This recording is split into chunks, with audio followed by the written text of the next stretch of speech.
This is a tutorial on how to do mansard roofing in the Sims 4 base game.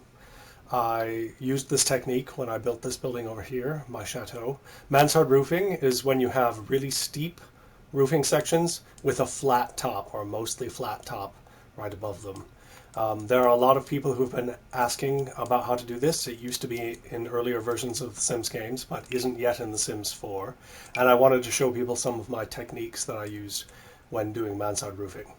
I'll show you a couple different heights here. The first one we're going to do is we're going to start with hipped roof pieces, and I want you to make them a width 5, and then just extend them to the sides and raise them as high as possible. You don't need to raise them as high as possible. You can adjust them to whatever height you like. I'm just adjusting them to the maximum height because it's relatively easy for me to match all of the pieces then in a quick amount of time, which helps make this tutorial faster. So I'm just going to go around and keep making full hipped roof pieces that are width 5 all the way around the outside of this base. And there we go. That's our first step done. We have all of the steep parts of the mansard roofing finished now, but we have this big empty hole right in the middle that we want to cover up with a flat piece. I'm going to take 2 of these pieces away so that you can see what I'm going to do next. And once those pieces are away, so what we do to build the flat part is we use half gabled roofing. And you want to set it 1 square away from the edge, and then make it as convex as possible, and then raise it up to the height of the peak that you've got there. This is going to be just underneath the peak, but I actually like it personally a little bit underneath. Other people can, do what they prefer, but I prefer this way. And then adjust the width of that piece so that it matches, there you go, so that it matches the length of that whole peak. Now, as you can see, if I bring this piece back, this is mostly flat on one side, but it curves very far down on the other side. So we're going to do the exact same thing on the opposite side to help make it look flat all the way across. Take your half-hipped gable, or your half gable, put it 1 space away from the edge, make it as convex as possible, raise it up to the height of the peak, and then adjust the width to the peak of your roofing. Now bring that back. And that is actually the quick and easy way to do mansard roofing. But I'm going to show you one more step that makes it look just a little bit fancier. And I'll take these pieces away again so that you can see what I'm doing. Now we can do the same thing with a half-gabled roof on the short edges of the flat side. And that will help it look slightly more finished. Convex as possible, raise it up to the right height, and then adjust your width. And over here, the same thing. Convex, raise the height, adjust the width. There we go. And now I'll bring these pieces back. And as you can see from that, we have mansard roofing that's very steep on the sides and looks very flat on the top. It actually dips down a little bit toward the middle, but if you do all 4 pieces around the edges, it looks pretty nice, I think. And then you can just pick whatever kind of shingling you want. I don't like that color. I'm going to try something else.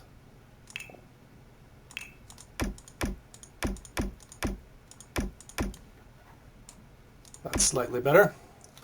Okay, so that was a mansard roof of width 5. Now I'm going to do one with the hipped roof pieces of width 5. Now I'm going to do one at width 3. The nice thing about 3 is that it is steeper than width 5.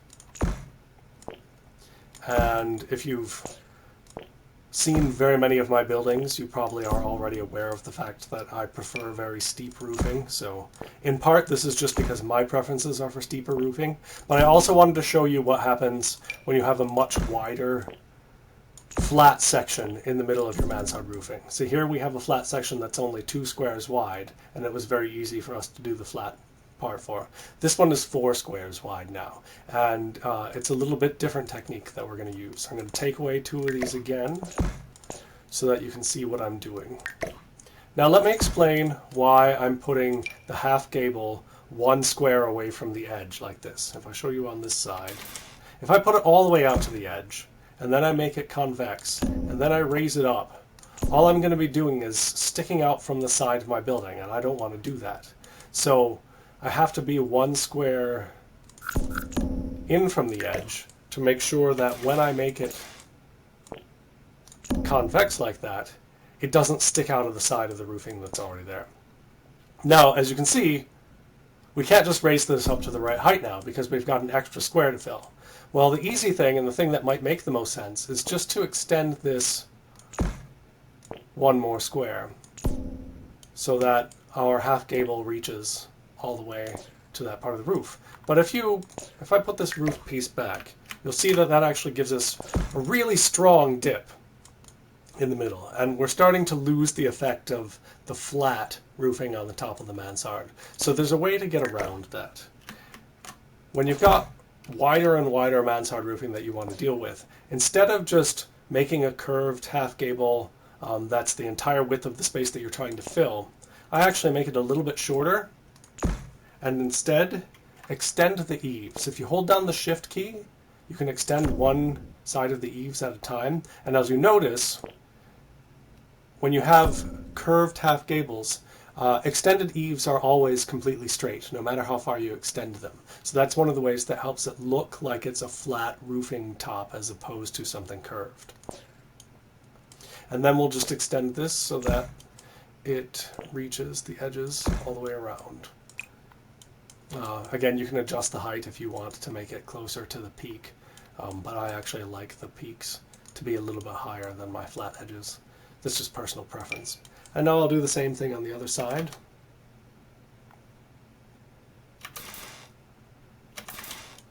Make it 1 square away from the edge, as convex as possible. Extend the eaves, and raise it up to the height that we want. Oops.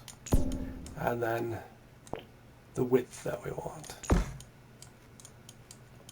See, that looks much flatter. I mean, we can tell that it still dips down, but it looks much flatter now that we've used extended eaves. And then we can do the same things to the ends again.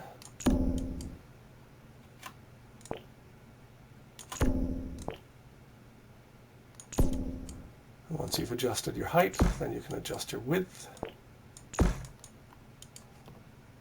And one last piece.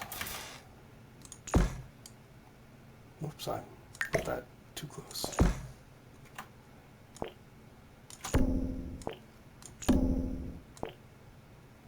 That's the rest of our flat top.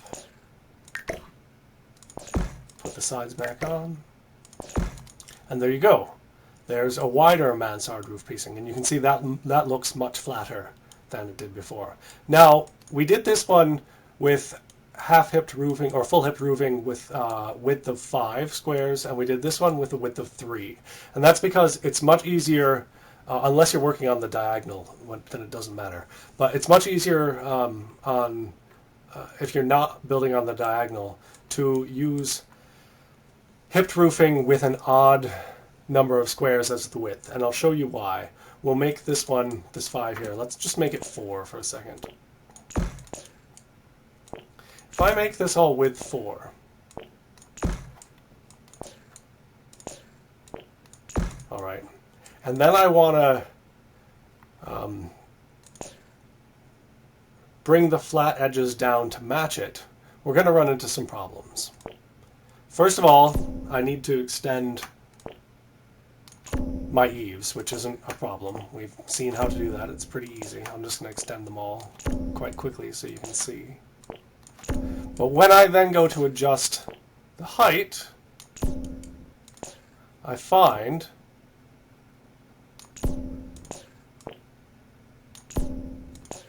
that I'm going to end up with, well, they're all a little high right now, but you can see that when we're on 4, once I've adjusted the height of the flat part, I end up with all these little holes in the corners. And those holes in the corners, there's really not very much that you can do about it. And the reason why that is it has to do with where these peaks actually end up. You see, if we look at the squares along the side, okay, each square can be divided into half. So we've got, this roof piece here is 4 squares wide. That means that we have half 1, 1.5 2, 2.5 3, 3.5 4. And the peak of it is at 2, okay? The peak of it is right in the middle at a full square. But at 5, our peak is at 2.5. It's at a half square. And the reason why that's important is specifically because of these annoying half-gabled roof pieces.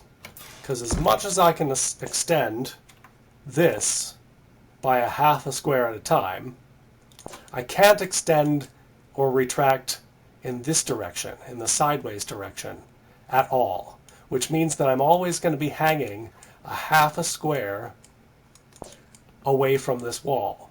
So that these can only sit flush against peaks that go on the half square. On the width of 5, our peak is at 2.5. At a width of 3, our peak is at 1.5. So I can match all the sides of these half-gabled roofing to that pretty easily. But at a width of 4, it's at 2. And that's why we have these holes that are a half square wide around the corner. Now there are various things that you can do to cover it up if you really want to. But the easiest thing to do is just to stick with pieces that are an odd number of width. And then you don't have to worry about filling in the holes in the corners. Anyway, those are my techniques for making Mansard roofing in Sims 4.